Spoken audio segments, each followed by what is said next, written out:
दोस्तों, कांवड़ यात्रा जैसी मनमानी प्रथा पर संत रामपाल जी महाराज ने भगवान का संविधान बताया था, लेकिन उसका भी कुछ लोग विरोध कर रहे हैं।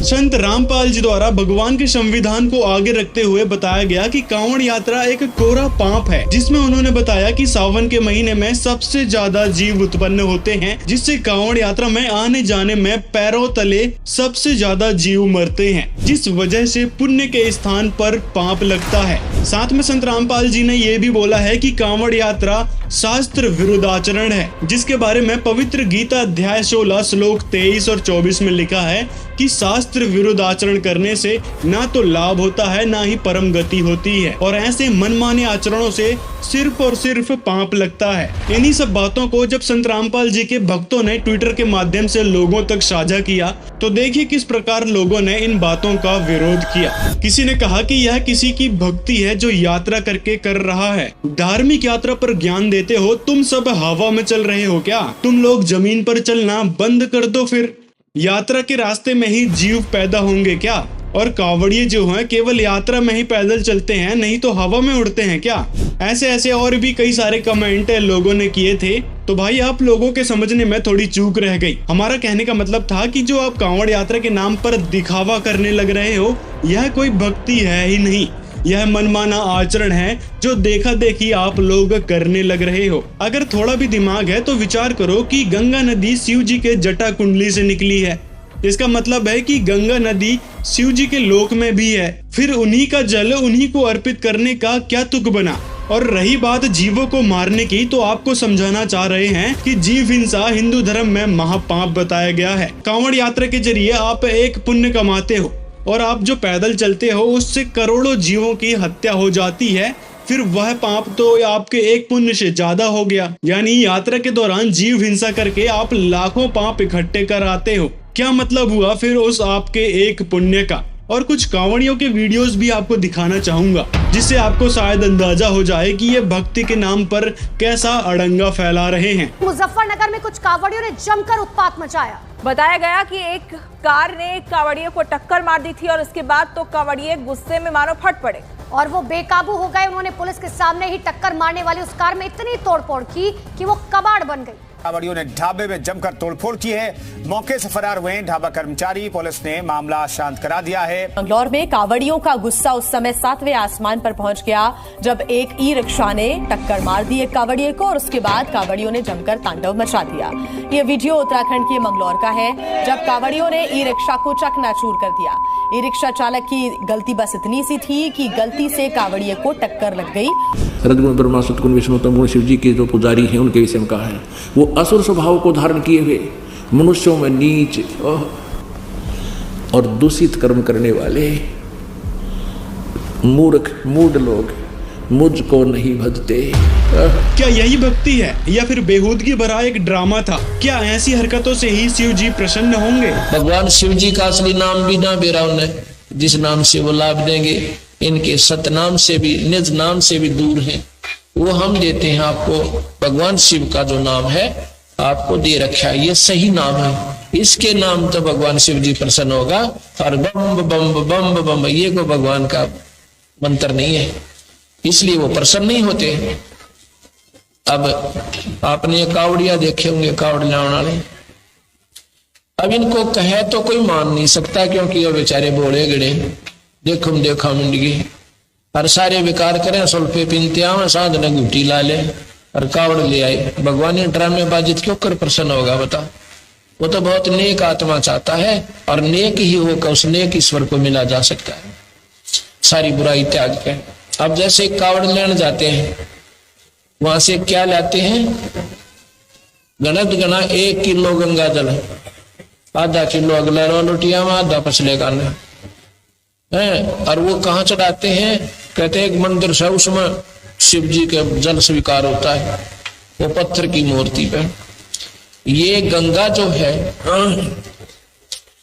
भगवान शिव जी इस पाइया गंगा जल का प्यासा नहीं है। ये गंगा तो भगवान शिव के जटा कुंडली डैम में थे, धाम में से, और वहां पर यो पानी बिना गिनती का है, और वहीं से फालतू यहाँ गिरा है। इस पाइया गंगा जल के लिए भगवान शिव जी को नारी जथरे पाए। ये तो उसके लोकता आई है या गंगा उसकी पुजारी, ये बता गंगा का के पुजारी बने। तो यहां समझ में नहीं आती या ओड़ी आंट किसने लाई है। देखा देखी अपना चाहे गलत हो चाहे भेड़ डाली चाल चालू हो रही से। यहाँ सतगुरु कहते हैं वो क्या करते हैं फिर, ना तो भगवान का शिव जी का नाम लेते, आपस में एक दूसरे ने कहेंगे ओ बोले डट जा, अन्यों कहेंगे ओ बोले बल्ले सुल्फा, बोले न तो ये भाई मान रहे अपना, और फिर कहेंगे बम बम बम बम, दूसरी बात नहीं जानते। ये मेरा ना भगवान की चीड़ कढ़ावे है, भगवान ने नाम ले है या उसकी बेइज्जती करके आवे। उस ईश्वर को ऐसे वो ड्रामेबाजी तो नाराज होता है, प्रसन्न नहीं होता है शिव जी भगवान। शिव जी की भक्ति के जरिए उनको प्रसन्न करने का एक अलग ही मेथड है जो तत्वदर्शी संत ही बता सकते हैं। शिव जी इस प्रकार के मनमाने आचरण से बिल्कुल भी प्रसन्न नहीं होते और शिव जी का वास्तविक मंत्र जो आप बम बम करते हो वो बिल्कुल भी नहीं है, ना ही ओम नमः शिवाय है। उस यथार्थ मंत्र की जानकारी संत रामपाल जी महाराज के पास है, जिससे शिव जी सच में भक्तों को लाभ देते हैं। इसी प्रकार ट्विटर पर संत रामपाल जी महाराज की विचारधारा को देखते हुए एक भाई ने कुछ संत रामपाल जी महाराज पर टिप्पणियां की हैं। आइए उनका विश्लेषण करते हैं। पहले संत रामपाल, अब उन्होंने संत खुद से लगा लिया या लोगों ने लगाया, आई एम नॉट श्योर। आपको नहीं पता तो कोई बात नहीं, हम बता देते हैं। संत रामपाल जी महाराज को जब उनके गुरुदेव ने सत्संग और नाम दीक्षा देने का आदेश दिया, तब से वो एक महापुरुष हो गए, जिससे उनको संत की श्रेणी में रखा गया और वो एक संत बन गए। लेकिन अभी भी वह अपने आप को संत नहीं कहते, वह अपने आप को भगवान का एक दास के रूप में बताते हैं। और यदि आपने थोड़ा उनके ज्ञान को सुना होता तो आप खुद उन्हें जगत गुरु और एक तत्वदर्शी संत की श्रेणी में जरूर रखते। और रखना क्या है, वो तो है ही। इस विश्व में केवल एक ही संत हैं जो तत्वदर्शी हैं, जिन्होंने सभी सदग्रंथों को जनता के समक्ष दिखाया है, जिससे आज सभी भक्त समाज रूबरू हो पाए हैं हमारे पवित्र सदग्रंथों से। एनीवेज, उन्होंने कांवड़ यात्रा को गलत बताया और कहा कि सावन के महीने में अनेकों जीव जंतु उत्पन्न होते हैं और इस महीने में उन सब जीव जंतुओं को कुचलते हुए कांवड़ लाया जाता है, इसलिए कांवड़ लाना पाप है। ठीक है, ये आपकी अपनी फिलॉसफी है, अपने दिमाग की सोच है, उस पर हम कुछ नहीं कर सकते। ये दिमाग की सोच नहीं, परमात्मा का संविधान है। अगर सदग्रंथों को थोड़ा बहुत पढ़ लिया होता तो पाप पुण्य का ज्ञान हो जाता, जिससे ऐसी फालतू की बात नहीं करते। साथ में जो संत रामपाल जी भगवान का संविधान बताना चाह रहे हैं, शायद वो बात भी आपको पल्ले पड़ जाती। क्या आप यही बात किसी भी मुस्लिम त्योहारों के लिए कह सकते हैं? सपने में भी नहीं बोलेंगे। कह सकते हैं नहीं, कह रखा है। अगर आपने मुहर्रम में या फिर ईद में कभी ट्विटर खोल के देखा होता तो संत रामपाल जी महाराज मुसलमानों को इस प्रकार से समझा रहे हैं कि मांस खाना हराम है, मांस खाने से अल्लाह नाराज होते हैं, मांस खाना अल्लाह का आदेश है ही नहीं। और तो और संत रामपाल जी महाराज ने सभी धर्मों में चल रही कुप्रथाओं का खंडन भी किया है। इसीलिए संत रामपाल जी महाराज का नारा भी है कि जीव हमारी जाति है, मानव धर्म हमारा, हिंदू मुस्लिम सिख ईसाई, धर्म नहीं कोई न्यारा। रामपाल के करोड़ों में फॉलोअर्स हैं, हालांकि उन पर कई हत्याओं का दोष है, वो जेल में है। इससे पहले 2007 में भी वो जेल जा चुके हैं। 2007 में नहीं, 2006 में संत रामपाल जी जेल में गए थे। और कारण क्या था, तो दयानंद सरस्वती जो आर्य समाज के प्रवर्तक थे, उन्होंने एक सत्यार्थ प्रकाश नाम की पुस्तक लिखी थी। उसमें कई सारी बेफजूल की बातें लिखी गई थी जो समाज में अपनाने लायक बिल्कुल भी नहीं थी।